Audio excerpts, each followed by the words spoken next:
welcome back to another video on the Wrestle Debate. And boy oh boy, I've just watched Double or Nothing.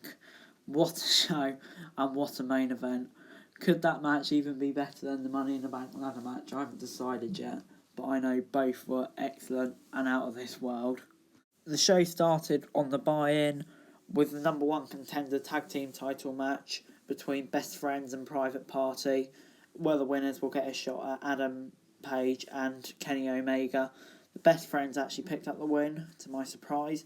The Best Friends pinned Mark Quinn with the strong zero to win the match. Fairly decent match, got me in the mood for some wrestling, general good tag team match between two great tag teams, so I'm going to give it a 6.75 out of 10. And our first match on the main show was the Casino Ladder match.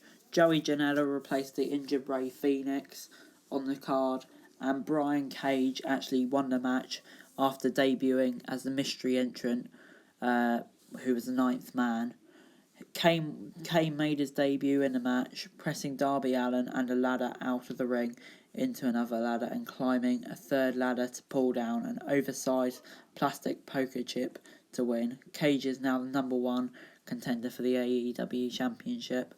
So yeah, pretty dominant. He started off dominant, then got taken out by all 8 men, and even they struggled to do that. So yeah, just really put Cage over. There's an incredible spot with Darby Allin where he had a skateboard off the top of the ladder and was gonna hit someone else on top of on the bottom of the ladder.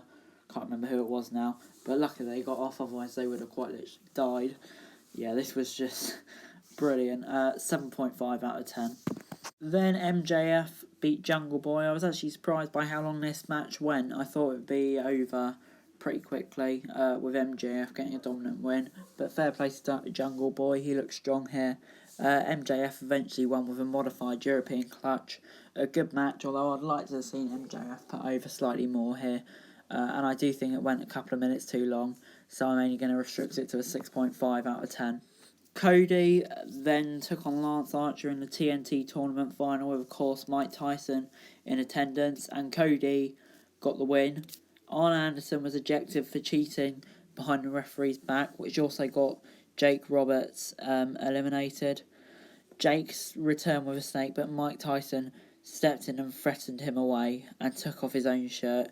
Cody then encountered the Blackout with the Crossroads to win the match and becoming the TNT champion. I didn't actually like the belt, but luckily it isn't finished yet due to the whole COVID situation, so that's alright. Pretty decent match here. Lance Archer got most of the offense in, but Cody got the win, kind of the way I was expecting it to go. I don't think this is the main part. We'll just see where Lance Archer goes from here, but I'm going to give this a 6.75 out of 10. Next we should have got Chris Statlander v Dr. Britt Baker, but instead we ended up getting Chris Statlander versus Penelope Ford. Chris Statlander won with the Big Bang Theory. This was alright, but to be honest, it didn't really feel like it belonged on this card, and I think it would have been better just on a Dynamite somewhere random. Then they could have had more time and it would have been a better match probably. But yeah, this was over pretty quickly, and I just didn't really feel like it deserves to be on a card, so I'm going to give it a 6 out of 10. Next up, we got Dustin Rhodes v Shawn Spears. Dustin Rhodes hasn't been cited all day. Shawn Spears did the typical heel thing of saying, "Oh no, he's not here, start the count." Surprise, surprise. Dustin showed up eventually after Shawn Spears played his theme tune as a joke. Brandy came out, Dustin came out. Dustin won pretty quickly. Shawn got his comeuppance. Thought Shawn was going to win this, but kind of makes sense in the way they did it. Just hope Shawn can pick back up soon, because he probably needs to win more than Dustin. But anyway, Dustin got it pretty quickly with the final reckoning. I'm going to give this a 6.5 out of 10. The next AEW pay-per-view, All Out, has been confirmed for September the 5th, which I'm kind of happy about, but kind of sad about. Love the way AEW are spacing out their pay-per-views, so they feel important when they happen. But obviously I want more pay-per-views, especially after the quality of this one. But oh well. Next up we move on to the no DQ, no count-out match for the AEW World Championship between Hikaru Shida and Nyla Rose. And to my surprise, Hikaru Shida became Women's Champion. She won what was a very violent match with a running knee strike, becoming AEW Women's Champion. Yeah, a really good match this. Some of the spots were incredible. I'm going to give it a 7.25 out of 10. For John Moxley v Brody Lee, the AEW announce team talked about the weekend's losses of Shad Gaspard and Hana Kimura and how hard it's been for the wrestling community. And obviously may both rest in peace, both tragic cases, and my thoughts are with their families, friends, and everyone who knew and loved them. But then we moved on to the AEW World Championship match, John Moxley defeating Mr. Brody Lee. Moxley hit the paradigm shift as well as a paradigm shift through the stage, but he wasn't able to pin him. Instead, as Ambrose Moxley couldn't pin him. He made Lee passed out with a rear naked choke. Yeah, really good match this. Always felt like Moxley was going to win, but there were some really close calls for Mr. Brody Lee. So this was a great match. Had me on the edge of my seat. The spot through the stage was incredible. 7.5 out of 10. Then it was Stadium Stampede time. The Elite defeating the Inner Circle.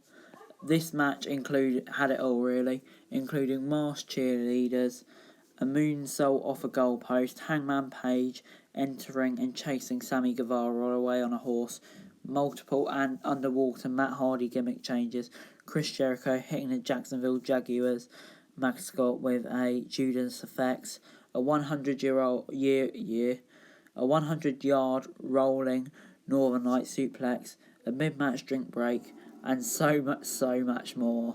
I mean, that's all I can remember, really. You'll have to go and watch the whole match to see it. Just incredible. The Elite won when Kenny Omega hit Guevara with a one-winged angel off a camera platform through a bunch of plunder beneath. Must have been at least 20 to 30 foot. Incredible. Oh, this match was so good. And the participants only made it better. What grade do I give it? 9.5 out of 10 I'm going to give it. Just wow. What a match.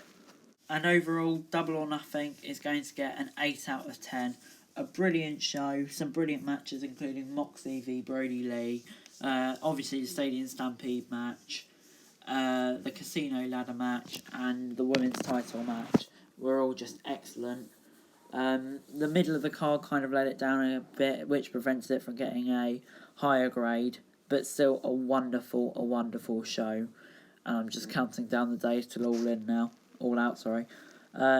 What a show. Brilliant. But unfortunately, I didn't get 50% of the predictions right. In fact, I only believe I got 1 or 2 right. So I am going to have to do a punishment. I haven't decided what it is yet. And it will be posted to Twitter, not YouTube. So make sure you check out that if you want to see me being miserable, which you probably do, let's face it. Please check that out. Thanks very much for watching. Like, share, subscribe. Follow my Twitter in the description below for daily wrestling news and me putting myself through hell. Thanks very much for watching. Bye.